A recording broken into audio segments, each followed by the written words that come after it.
Kush ishte sakt atë Shtjefan Gjeqovi që familjen e ko pikërisht Shtjefan Gjeqovi është një njeri shumë i madh, po pushteti komunist nuk ka dasht, edhe sidomos edhe pushteti enverist e kanë anët e mu, nuk e kanë lanë mu mësu, për ndryshe është njeri me shumë meritet të mëdha, në rënd parë si etnograf i parë, si ullumtuesi gjonave të vjetra, ka qenë në fillim të flasë edhe si prift, mirë po është marrë shumë me çështjen kombëtare.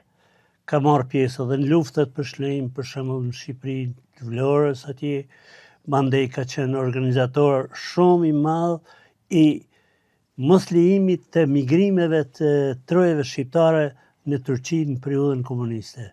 Ndoshta mund të them njeriu që hasin më shumë të ka shpëtu që mos të migrojnë banorët i kësaj treve në Anadolli atje ku kanë dihet çfarë kushte dhe çfarë jetë kanë kalu atje.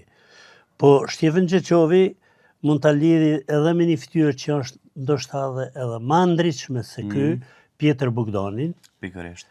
Njeri që është me domethënie të madhe, që shpeshherë përvlerësoj njerëzit historianët e mëdhej që mas Skënderbeut ka meritet mjaft mëdha, e nga kjo trevë ka shërbyer edhe këtu, ka qenë edhe i peshk, pris i luftës së vitit 1689, kur ka shpëtu shumë kombin shqiptar për shfarosje. Po është një fytyrë edhe më ndritshme që do të publikohet në të ardhmen e që deri tash vona unë s'kom ditë shumë për te, Luiç Palaj.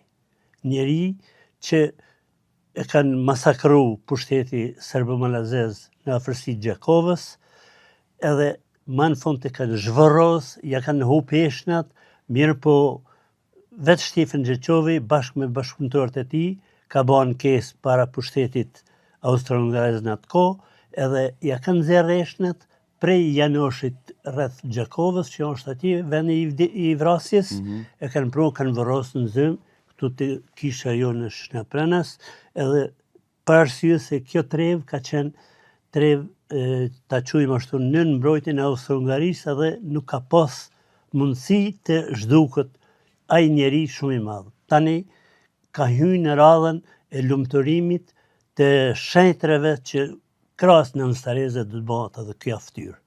Luiç Pali. Edhe ai lindur në Gjenev, por që ka shërbyer në Glloxhan, në Gjakove, eshnët i ka sot në Zym. Në Zym është edhe përmendorja, do të bëhet një shëtrim fantastik nga ana vet papatit, edhe Zymi do ta ketë një fytyrë më të ndritshme ndoshta prej historisë së kaluar. Është krenari shumë e madhe për juve që sot përderisa flasim për këto figura që realisht kanë bërë shumë.